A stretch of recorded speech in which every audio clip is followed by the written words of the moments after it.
आज हम लोग अध्याय 7 के अंतर्गत अनुक्रमानुपाती एवं व्युत्क्रमानुपाती विचरण का अध्ययन करेंगे। ठीक, तो सबसे पहले हम लोग देखते हैं कि विचरण क्या होता है। तो यहाँ पर लिखा हुआ है, देखिए, दो संबंधित राशियों में से एक राशि का मान बदलने पर दूसरी राशि का मान बदलने को गणित में क्या बोलते हैं? विचरण बोलते हैं। ठीक है, अब देखिए विचरण कितने प्रकार का होता है? तो दो प्रकार का। पहला क्या है? देखिए, अनुक्रमानुपाती विचरण। तो अनुक्रमानुपाती विचरण क्या होता है? देखिए, जब एक के बढ़ने से दूसरा बढ़े या एक के घटने से दूसरा क्या हो? घटे, तो इस प्रकार के विचरण को क्या बोलते हैं? अनुक्रमानुपाती विचरण बोलते हैं। ठीक है, तो चलिए हम लोग इसको सूत्र के रूप में देखते हैं। तो मान लेते हैं हमारे पास एक राशि है x, ठीक, और इसको बढ़ाने से अगर एक दूसरी राशि y भी बढ़े तो इसको लिखेंगे कैसे? तो इसको लिखेंगे x अनुक्रमानुपाती y। ठीक, पढ़ते कैसे हैं? देखो, x अनुक्रमानुपाती y, इसका मतलब होता है अगर x को बढ़ाओगे तो y क्या होगा? बढ़ेगा। ठीक, और अगर x को घटाओगे तो y भी क्या होगा? घटेगा। इसलिए इसको पढ़ते कैसे हैं? x अनुक्रमानुपाती y। ठीक, अब इसको आगे अगर हल करें तो x, ये अनुक्रमानुपाती को बराबर अगर लिखना चाहे तो एक नियतांक लगाना पड़ता है हमको। तो मान लेते हैं k एक नियतांक है और ये वैसे ही रहेगा y। ठीक, अब अगर हम इसको k के रूप में लिखें तो k यहाँ रहेगा बराबर, x अपने जगह में है, y यहाँ गुणा कर रहा है k के साथ, इसके नीचे में आएगा तो भाग करेगा ये। तो ये देखिए k का मान कितना हो गया? तो k का मान हो गया x अपान y। तो अनुक्रमानुपाती विचरण के स्थिरांक के लिए या नियतांक के लिए ये क्या बन गया? फार्मूला बन गया। ठीक है, ऐसे अगर हम व्युत्क्रमानुपाती विचरण में देखें तो क्या बोल रहे हैं? देखिए, जब एक के घटने से दूसरा बढ़े या एक के बढ़ने से दूसरा घटे तो उसको हम लोग क्या बोलते हैं? व्युत्क्रमानुपाती विचरण बोलते हैं। ठीक है, तो सूत्र के रूप में अगर लिखे तो देखिए हमारे पास एक राशि क्या है? x और एक दूसरा क्या है? y। तो इसको कैसे लिखेंगे? तो 1 अपान y लिखेंगे। क्यों? क्योंकि परिभाषा क्या बोल रहा है कि इसके बढ़ने से ये घटेगा, आई बात समझ में, और इसके घटने से ये क्या होगा? बढ़ेगा। मतलब दोनों राशियां एक दूसरे के विपरीत हैं, उल्टा है। ठीक है, और हम लोग देखिए यहाँ पर व्युत्क्रमानुपाती का अगर निशान लगाएं तो ऐसा ही रहेगा ये। इसको पढ़ेंगे कैसे? x व्युत्क्रमानुपाती है किसका? y का, ऐसे पढ़ेंगे। अब इसको यदि हम हल करें तो x, इसको बराबर लिखें तो एक नियतांक लगाना पड़ेगा k, और ये ऐसी रहेगा, ये देखिए ये। ठीक, अब क्या हो जाएगा? तिर्यक गुणा अगर करें तो x गुणा y हो जाएगा ऐसा बराबर, k का 1 से होगा तो ये k आएगा। तो यहाँ पर देखिए ये हमको फार्मूला मिल गया। ये क्या है? k। तो k है आपका नियतांक या स्थिरांक है। ठीक है, तो यहाँ पर क्या फार्मूला मिला? तो k बराबर देखिए x गुणा y। ठीक है, तो अनुक्रमानुपाती विचरण के लिए स्थिरांक का फार्मूला ये है या नियतांक का, और व्युत्क्रमानुपाती विचरण के लिए स्थिरांक या नियतांक का फार्मूला ये वाला है। तो ये दोनों फार्मूला आपको याद रखना है। ठीक है, k क्या है? तो नियतांक है k जो है। ठीक, अगर दो संबंधित राशियों की दो जोड़ी उपलब्ध हो तो अनुक्रमानुपाती विचरण से क्या होगा? देखिए, ये मान लेते हैं, देखिए x1 अनुक्रमानुपाती है किसका? y1 का। ठीक, अब इसको अगर हम स्थिरांक या नियतांक के रूप में लिखें तो क्या हो जाएगा? तो ये हो जाएगा x1 बराबर ये k और ये कितना हो जाएगा? y1। ठीक, अब ये देखिए x1 बटे ये y1 इसके नीचे में आ जाएगा बराबर ये k का k रहेगा। तो इसको आप समीकरण 1 नाम दे देंगे। ये देखिए, अब इसी प्रकार से अगर एक दूसरा जोड़ी है, ये x2 अनुक्रमानुपाती क्या है? y2, तो ये क्या हो जाएगा? देखिए x2 बराबर k गुणा क्या हो जाएगा? y2। तो x2 के बटे में क्या आ जाएगा? y2, तो बराबर कितना हो जाएगा? k। तो इसको आप समीकरण क्या नाम दे देंगे? तो समीकरण 2 नाम दे देंगे। अब देखिए समीकरण 1 और 2 को, इसके राइट साइड को देखिए, ये राइट साइड है, इसका ये राइट साइड है, तो राइट साइड दोनों का बराबर है, इसलिए लेफ्ट साइड भी कैसा होगा? बराबर होगा। तो दोनों समीकरण को अगर मिला के लिखेंगे तो क्या हो जाएगा? तो ये देखिए क्या हो जाएगा? x1 अपान क्या हो जाएगा? x2 इज इक्वल क्या हो जाएगा? x2, ये y1 है, ये x1 अपान कितना है? y1 इज इक्वल ये क्या है? x2 अपान y2 और इज इक्वल कितना हो जाएगा? k। ठीक, अब देखिए इसी को हम और किस प्रकार से लिख सकते हैं? तो इसी को अगर हम इतने को लें, ये देखिए इतने को लेते हैं तो क्या हो जाएगा, ये तिर्यक गुणा हो जाएगा।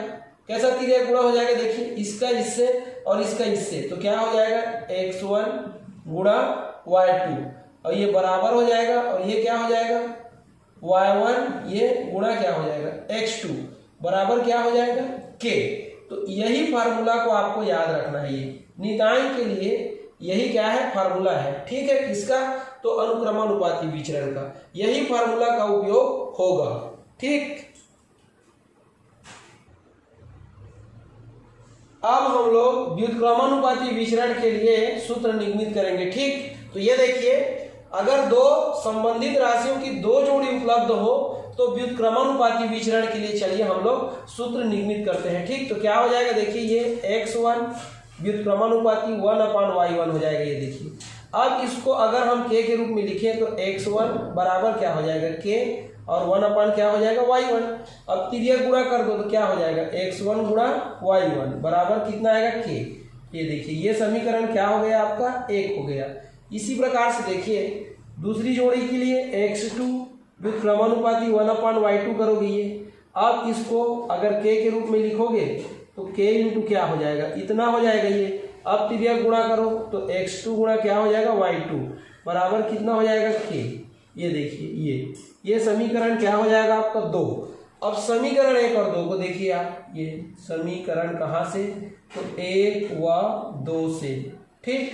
तो ये राइट साइड को देखिए, ये राइट साइड है, इसका ये राइट साइड है, तो समीकरण 1 और 2 का राइट साइड बराबर है तो लेफ्ट साइड भी बराबर होगा। तो जब दोनों समीकरण को मिला के लिखोगे तो x1 into y1 is equal क्या हो जाएगा x2 इंटू y2 हो जाएगा और इज इक्वल क्या हो जाएगा k हो जाएगा। ये अगर आप इतने को लेते हो, ये देखिए ये इतने को अगर आप लेते हो, ठीक है, तो आपका फार्मूला क्या बन जाएगा, ये बन जाएगा x1 into y1 is equal x2 into y2 बन जाएगा ये। तो ये आपका क्या बन गया, फार्मूला बन गया। किसके लिए बन गया, तो व्युत्क्रमानुपाती विचरण के लिए, ठीक, ये वाला। और ये व्युत्क्रमानुपाती विचरण के स्थिरांक के लिए फार्मूला बन गया, ठीक। वैसे यहाँ पर है ये अनुक्रमानुपाती विचरण के स्थिरांक के नियतांक के लिए फार्मूला है, ठीक। और अगर आप इसी को चाहें तो इतने को भी लिख सकते हैं, कितने को, तो केवल इतने को, ये ऐसा x1 into y2 is equal y1 into x2, ये इतने को भी आप क्या कर सकते हैं, ले सकते हैं, ये इतने को, ये, ठीक है। तो ये किसके लिए है फार्मूला, व्युत्क्रमानुपाती विचरण के लिए। ये किसके लिए है, अनुक्रमानुपाती विचरण के लिए। ये किसके लिए है, तो व्युत्क्रमानुपाती विचरण के नियतांक के लिए, और ये अनुक्रमानुपाती विचरण के नियतांक के लिए। तो जैसा क्वेश्चन आएगा उसके हिसाब से ये फार्मूला को हम लोग क्या करेंगे, यूज करेंगे। तो ये वाला फार्मूला और ये वाला फार्मूला, ये दोनों आपको याद रखना है, ठीक। ये किसका है, तो ये है आपका अनुक्रमानुपाती विचरण के लिए, और ये किसके लिए है, तो व्युत्क्रमानुपाती विचरण के लिए है, ठीक। तो ये दोनों फार्मूला याद रखेंगे आप तो आसानी से आपसे क्वेश्चन सॉल्व हो जाएगा, ठीक है। अब हम लोग प्रश्नावली 7.1 का क्वेश्चन नंबर फर्स्ट सॉल्व करेंगे। क्वेश्चन नंबर फर्स्ट क्या है, देखिए नीचे दी गई किन सारणियों में x और y अनुक्रमानुपात में विचरण करते हैं। फिर बोल रहा है स्थिरांक का मान भी ज्ञात कीजिए। और यहाँ पर देखिए सारणी फर्स्ट, सारणी सेकेंड, सारणी थर्ड और सारणी फोर्थ, आपको 4 सारणी दिया गया है। इन सारणियों में बतलाना है आपको कि कौन कौन सी सारणी अनुक्रमानुपात में विचरण करते हैं और कौन कौन सी सारणी व्युत्क्रमानुपात में विचरण करते हैं, ये आपको बतलाना है, ठीक है। तो आप कैसे जानेंगे कि कौन सी सारणी अनुक्रमानुपात में विचरण कर रही है और कौन सी सारणी व्युत्क्रमानुपात में विचरण कर रही है। तो इसके लिए देखिए ऊपर परिभाषा दिया गया है अनुक्रमानुपाती विचरण का और व्युत्क्रमानुपाती विचरण का, तो इसका हेल्प आप ले सकते हैं, ठीक। तो चलिए हम लोग सॉल्व करना स्टार्ट करते हैं। तो सारणी फर्स्ट देखिए x की वैल्यू ऊपर दी गई है और y की वैल्यू नीचे दी गई है, ठीक है। तो x की वैल्यू क्या है, देखिए 7, 9, 13, 21, 25, 30 और 41। y की वैल्यू क्या दिया है, देखिए 21, 27, 39, 63, 75, 90 और 123, 123। तो अब देखिए x का मान कितना है, 7 है, तो y का मान कितना है, 21। अब देखिए x का मान 9 हो गया तो y का मान कितना है, 27। फिर देखिए x का मान 13 हो गया तो संगत y का मान कितना है 39। फिर देखिए x का मान 21 हो गया तो y का मान 63 है। x का मान 25 हुआ तो y का मान कितना है 75। फिर x का मान 30 हो गया तो y का मान 90। x का मान 41 हो गया तो y का मान 123। तो आप यहाँ देख सकते हैं कि x का मान जैसे जैसे बढ़ते जा रहा है y का मान भी वैसी वैसी क्या होते जा रहा है, बढ़ते जा रहा है। ठीक, तो ये देखिए जब एक राशि का मान बढ़ने से दूसरी राशि का मान बढ़ता है तो कौन सा विचरण होता है, तो ये देखिए अनुक्रमानुपाती विचरण होता है। यहाँ लिखा है देखिए जब एक के बढ़ने से दूसरा बढ़े या एक के घटने से दूसरा घटे, तो यहाँ पर देखिए x का मान जैसे जैसे बढ़ रहा है y का मान भी वैसी वैसी बढ़ रहा है। तो ये सारणी कौन से विचरण में होगा, तो ये होगा अनुक्रमानुपात विचरण में। तो यहाँ लिख दोगे ये ये क्रमानुपात ये विचरण, ये सारणी आपका अनुक्रमानुपात विचरण में होगा। ठीक है, अब इसके लिए किसका मान ज्ञात करना है, स्थिरांक का। तो क्या होता है अनुक्रमानुपात विचरण के लिए स्थिरांक, तो k बराबर होता है x बटे y होता है। ठीक, तो k बराबर देखिए x का मान, ये x का मान ये संगत को ले सकते हो या ये संगत को या ये संगत को। तो देखिए x का मान 7 है तो यहाँ रख दो 7। y का मान कितना है देखिए 21 है तो ये रख दिए। तो 7 एकम और 7 तिया। ठीक है, अगर ये वाले को लोगे आप देखिए पर भी उतना ही आएगा। देखना ये x का मान कितना रखना है आपको 9 ये। ठीक है, और y का मान कितना रखना है 27 ये। तो 9 एकम और 9 तिया, पर भी 1/3 आया, यहाँ भी 1/3 आया। और दूसरा मान रखते हो आप, मान लो इसको रखते हो, पर भी से 1/3 आएगा, सबके लिए 1/3 आएगा। तो यहाँ पर आप देख सकते हैं स्थिरांक k का मान कितना है, ये स्थिरांक k का मान कितना है 1/3 1/3। तो आप लिख देंगे यहाँ पर, ये देखिए ये क्या पूछा था आपसे, स्थिरांक का मान भी ज्ञात कीजिए। तो इसके लिए स्थिरांक ये यहाँ कामा कर देना और स्थिरांक लिख देना। ये स्थिरांक बराबर कितना आया, तो स्थिरांक बराबर आया था 1/3। तो ये आपका आंसर हो जाएगा, ये 1/3 क्या हो जाएगा, आंसर हो जाएगा। किसके लिए, तो ये सारणी फर्स्ट के लिए। अब सेकेंड सारणी को देखो, x के मान को देखो 2.5 है। ठीक, फिर 7.5 हुआ, फिर 11 हुआ, फिर 17.5, फिर 19। y के मान को देखिए 2.5 था, फिर 7.5 हुआ, फिर 11, फिर 17.5, फिर 19। मतलब देखिए x का मान बढ़ रहा है तो y का मान भी क्या हो रहा है, बढ़ रहा है। देखिए x का मान जैसे जैसे बढ़ रहा है y का मान भी वैसी वैसी बढ़ रहा है, इसलिए ये भी क्या होगा, ये भी होगा अनुक्रमानुपात विचरण। ये देखिए ये भी आपका अनुक्रमानुपात विचरण में हो जाएगा। ठीक है, अब इसके लिए भी मान ज्ञात कीजिए स्थिरांक का। तो स्थिरांक बराबर क्या होता है, तो स्थिरांक बराबर होता है x बटे y। तो x का मान कितना है देखिए 2.5 और y का मान भी 2.5 ये बटे 2.5, कटा दो एकम एकम, तो कुल मिला क्या आया 1/1। तो यही क्या हो जाएगा, स्थिरांक का मान हो जाएगा। इसके लिए भी वही होगा। ठीक, तो सारणी फर्स्ट और सारणी सेकेंड दोनों अनुक्रमानुपात विचरण में विचरण कर रहे हैं, और इसके लिए स्थिरांक का मान 1/3 और इसके लिए स्थिरांक का मान 1/1 आया। अब देखिए सारणी 3 को, सारणी 3 क्या है देखिए x का मान कितना है 5, तो y का मान कितना है 25। फिर देखिए x का मान 6, मतलब x का मान बढ़ गया तो y का मान क्या हो गया देखिए 25 से 24 हो गया। मतलब क्या, x का मान बढ़ रहा है तो y का मान घट रहा है। तो ये क्या हो जाएगा, ये व्युत्क्रमानुपाती विचरण हो जाएगा, मतलब ये अनुक्रमानुपाती विचरण नहीं है। अब इसको देखिए x का मान 1 तो y का मान 2, x का मान 2 मतलब बढ़ रहा है तो y का मान क्या हो रहा है, घट रहा है। तो ये भी अनुक्रमानुपाती विचरण नहीं है। तो ये दोनों क्या है, तो ये है व्युत्क्रमानुपात, ये ठीक है, यह व्युत्क्रमानुपाती विचरण है ये, और ये भी आपका व्युत्क्रमानुपाती विचरण में है ये ठीक है, ये व्युत्क्रमानुपाती विचरण, ये दोनों क्या है, तो व्युत्क्रमानुपाती विचरण है। ठीक है, इसलिए इसके लिए स्थिरांक का मान आपको ज्ञात नहीं करना है, ऐसे आपको सॉल्व करना है। ठीक,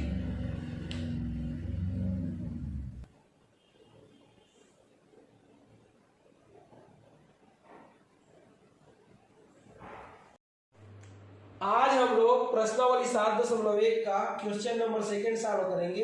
क्वेश्चन नंबर सेकंड क्या है देखिए, निम्नांकित अनुक्रमानुपाती विचरण सारणी में रिक्त स्थानों की पूर्ति कीजिए बोल रहा है। ठीक, और यहाँ पर सारणी दिया हुआ है। यहाँ पर देखिए मजदूरों की संख्या है और मजदूरी है किसमें, रुपयों में। तो ये जो खाली जगह दिखाई दे रहा है इसको हमको भरना है।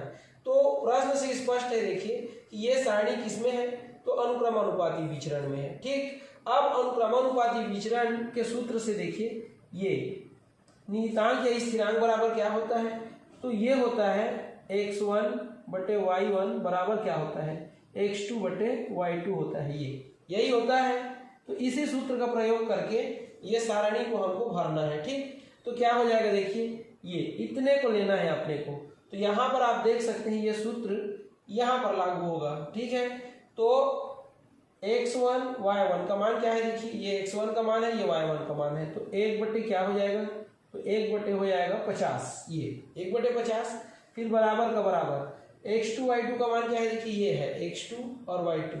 तो x2 की जगह क्या दिया है 2, ये, और y2 की जगह दिया है क्या, कुछ नहीं दिया है ये। तो यहाँ पर क्या है, मतलब y2 है।